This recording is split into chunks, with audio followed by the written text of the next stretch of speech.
మన ముకుందాలో Christmas and new year offer విఏపై ఫ్లాట్ 10% తగ్గింపు. వివరాలకి సంప్రదించండి. జై శ్రీకృష్ణ. ఆండాల్ తిరువడిగళే శరణం. ఎన్నో ఊహలతో ఆశలతో ఉత్సాహంగా ధనుర్మాస వ్రతాన్ని ప్రారంభించుకున్నటువంటి మనం చూస్తూనే వడివడిగా 26వ రోజులోకి వచ్చేసాం. ఇంకొక 4 రోజుల్లో వ్రతం పూర్తయిపోతుంది. 26వ రోజు స్వామిని ఏమని పిలుస్తుందో తెలుసా అండి? ఆండాళ్ళ తల్లి మాలే. అసలు ఎంత బాగుంటుందంటే, ఓ వ్యామోహమా అంటుంది. నిన్నటి రోజు ఏమంది? వ్యామోహము కలిగినవాడా అని అన్నది. ఈరోజు ఏమంటుంది? నువ్వే ఒక పెద్ద వ్యామోహ స్వరూపం అంటుంది. అంటే ఇప్పుడు కొన్ని ఉంటాయి చూసారా, క్రిస్టల్స్ అంటాం, సీత్రూ ఉంటాయి. అంటే ఇటు నుంచి చూస్తుంటే అటువైపు కనిపిస్తుంటాయి కొన్ని డైమండ్స్, క్రిస్టల్స్. అలాగా వ్యామోహము అనేటటువంటిది ఆయన లోపల ఉండేటటువంటి ఆ గుణం కనిపిస్తుందట. అంటే మేము నిన్ను ఇష్టపడి ఆరాటపడినట్టుగా కనిపిస్తుంది, కానీ నువ్వే మమ్మల్ని ఎక్కువ ఇష్టపడుతున్నావు, నువ్వే మేము లేకుండా ఉండలేవు, నీ కళ్ళే చెప్తున్నాయి, నేను చూస్తుంటేనే అర్థమైపోతుందయ్యా అది అంటుందన్నమాట. ఈరోజు చూడండి ఎంత బాగుందో. అందుకే స్వామి నీలవర్ణంగా ఉండేటటువంటి ఇది ఇక్కడ కనిపిస్తుంది. మాలే మణివಣ್ణ மார்கழி நீராடுவான்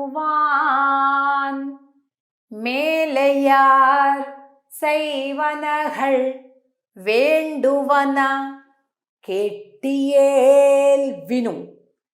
వీళ్ళేమో ఊరికే నిన్నే చూడటానికి వచ్చామని చెప్తున్నారు.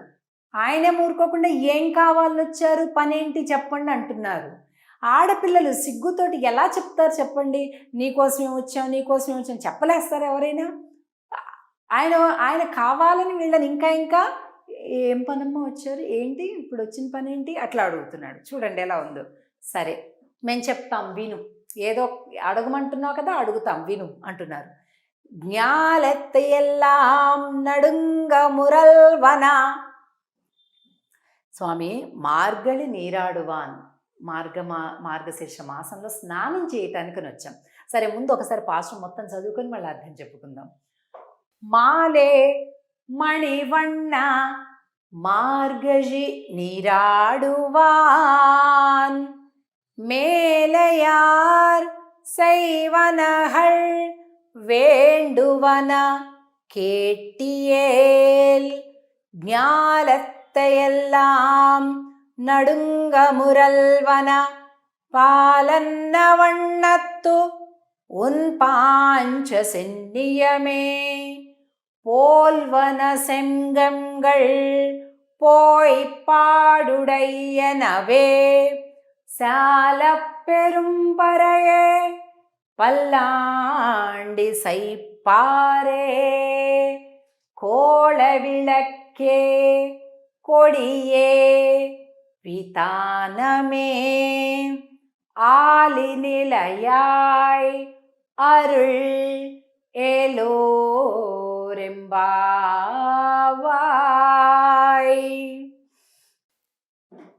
ఓ వ్యామోహమా మణివన్నుడా, మేము మార్గశీర్ష మాసం స్నానం చెయ్యటానికే ఇక్కడికి వచ్చాం, కానీ నిన్ను ఒకసారి చూస్తే మాకుండే వ్యామోహం కంటే నీకుండే వ్యామోహమే ఎక్కువగా ఉందే అని అంటుంటే స్వామి అంటున్నంట చమత్కారంగా, మీకేం కావాలో చెప్పండమ్మా అంటున్నారు. స్వామే కావాలని వచ్చారు వీళ్ళకి, ఆయన దగ్గర నుంచి వేరే ఏం అక్కర్లేదు, కానీ అడుగుతున్నాడు కదా. సరే ఓకే అలాగే మేము చెప్తాం, పట్టుకో రాసుకో లిస్ట్ అంటున్నారు. వేండువన కేటియేల్ విను విను అంటున్నారు. ప్రపంచమంతా వణికిపోయేలాంటి ఒక శబ్దం చేస్తుందే నీ పాంచజన్య శంఖం. అలాంటి శంఖాలు ఇగో మా గోష్ఠి మొత్తం, మా గ్రూప్ మొత్తానికి కావాలని కొద్దిగా పూర్వాచార్యులు పెరియనంబి లాంటి ఆచార్యులు వారి యొక్క లెక్క ప్రకారంగా ఇంచుమించుకు ఒక 25 లక్షల మంది గోపికలు ఉన్నారు. 25 లక్షల శంఖాలు, అచ్చు పాంచజన్యం లాంటి శంఖాలనే ఇవ్వు అంటుంది. ఇంకా అంతేనా? పర అనే వాయిద్యం కావాలి. మంగళ వ్రతం చెయ్యటానికి మంగళగానం, మంగళాశాసనం చేసేవాళ్ళు కావాలి. చీకటితో చేసేటటువంటి ఈ వ్రతం కోసం మంగళ దీపాలు కావాలి. మొత్తం ఇవ్వయ్యా అంటున్నారు.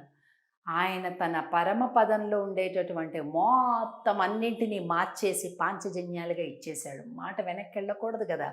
మంచి పంతం మీద ఉన్నారు, స్వామి పంతం మీద ఉన్నారు, గోపికలు పంతం మీద ఉన్నారు. ఈరోజు ఇచ్చేశాట. అది అయిపోయిందా? మాకు ఈ పర అనే వాయిద్యం ఇవ్వు. ఓకే, ఇచ్చేస్తా. ఈ పైన ఉండేటటువంటి గరుత్మంతుడు, నిత్యసూరులు వాళ్ళందరినీ ఇచ్చేస్తా. అయిపోయిందా? మాకు గానం చేసేవాళ్ళు కావాలి. అక్కడ పరమపదంలో వైకుంఠంలో అంతా కూడా నిత్యసూరులు, ముక్తులు ఎప్పుడు సామవేద గానాన్ని చేస్తూ ఉంటారు, మంగళాలు పాడుతూ ఉంటారు, వేదగానం చేస్తుంటారు. వాళ్ళందరినీ గానం కోసం పంపించేసేట. ఇప్పుడు మేము చీకటితో వస్తాం కదా స్వామి, మంగళ దీపాలు ఎక్కడివ్వాలి? పక్కన శ్రీరంగ హర్మ్యతల మంగళ దీపరేఖామంటాం కదా, నీ పక్కన అమ్మవార్లు ఉన్నారు, వాళ్ళే మంగళ దీపాలు, వాళ్ళనిచ్చేయి. అన్నీ అడుగుతున్నారండి, అన్నీ మాట వెనక్కి ఊరి ఏదో మాట వరుస కంటే వీళ్ళేంటి మొత్తం నన్ను ఒంటరిగా నిలబెట్టేస్తున్నారు, మొత్తం అన్ని ఆస్తులు తీసేసుకుంటున్నారు. సరే, పక్కనుండే శ్రీదేవి, భూదేవి, నీలాదేవి అందరినీ కూడా వాళ్ళకి మంగళ దీపాల కింద ఇచ్చేసాట. అవునా స్వామి, ఇప్పుడు మేము వ్రతం కోసం వెళ్తున్నాం కదా, పైన ధ్వజం ఒకటి ఉండాలి, మేము పలానా వ్రతం చేస్తున్నాము అని ఒక ధ్వజం కావాలి. ధ్వజం ఏమి ఇవ్వనమ్మా? అగో స్వామి, నీ కింద ఆదిశేషుడు ఉంది కదా, ఇచ్చేసే, ఆయనే ధ్వజం, గరుత్మంతుడు ఉన్నాడు, గరుడ ధ్వజం అంటాం కాబట్టి ఇచ్చేసే అంటూ ధ్వజాన్ని తీసుకున్నారు. చల్లని మంచు వేళ వస్తాం కదా, పైన చాందిని కావాలి, అందుకని నీ ఆదిశేషు ఇచ్చే. మొత్తం అయిపోయింది. ఇలా నిలబడ్డాడు. ఏముంది ఇంకివ్వడానికి అమ్మ, ఇంకా చాందిని అడుగుతున్నారు అని అంటే ఏమంటున్నారు? ఆలినిలయాయ్ అరిల్, నువ్వు వటపత్ర సాయువు కదా అన్నారు. అబ్బా అనుకున్నాడట కృష్ణుడు. అంటే ఏంటి అర్థం? ఆయన పీతాంబరం కట్టుకున్నాడు కదా, అది కూడా ఇచ్చేయని అడుగుతున్నారు. అంటే మాతో పెట్టుకోకు అన్నట్లుగా ఈవేళ ఆండాళ్ గోష్ఠి స్వామికి ఇద్దరి మధ్య సంవాదం జరుగుతుందన్నమాట. నీకోసమే వచ్చాను అని వాళ్ళతో అనిపించాలి అని స్వామి పంతం. అంత మాత్రం అర్థం కాదా? ఆడపిల్లలను నోరు తెరిచి చెప్తామా అని వీళ్ళు. ఇలాంటి ఒక రసవత్తరమైనటువంటి సంవాదం ఇరువురికి కూడా జరగడాన్ని మనం ఈరోజు పాశ్రంలో గమనిస్తాం. ఇటువంటి ఒక ప్రేమ సాన్నిహిత్యం మనకి భగవంతుడికి కూడా కలగాలి అని మనస్ఫూర్తిగా కోరుకుందాం. ఇక రేపటి రోజు మరింత విశేషంతో స్వామితోటి అన్ని పంచుకొని పెంచుకునేటటువంటి ఒక అద్భుతమైనటువంటి పాశ్రం రేపటి రోజు మనం చూస్తాం. ఈవేళటి పాశ్రంలో అడిగినటువంటి ఇగుండి ధ్వజము, చాందిని, తప్పెట్లు తాళాలు, పాంచజన్య శంఖం, వ్రతానికి కావాల్సిన డమరు, మంగళ దీపాలు అన్నింటినీ కావాలి అని అడగటం అనేది మనకు కనిపించింది. ఇంత అద్భుతమైనటువంటి అంటే బెరుకుపోయిందనమాట. ఇద్దరికి కూడా బెరుకుపోయి చక్కగా మాట్లాడుకుంటూ ఉన్నారు ఈరోజు. ఇక రేపటి రోజు మనందరం ఎదురు చూస్తున్నాం కదండి, గంగాళాలతోటి ప్రసాదాన్ని, ఎంతో మధురమైన ప్రసాదాన్ని రేపటి రోజు చూస్తున్నాం. అందుకే రేపటి రోజుకి ఏం పాసురం అని పేరు? కూడారై పాసురం. 27వ పాసురం. రేపు దాన్ని చూద్దాం. ఆండాల్ తిరువడిగళే శరణం. జై శ్రీకృష్ణ.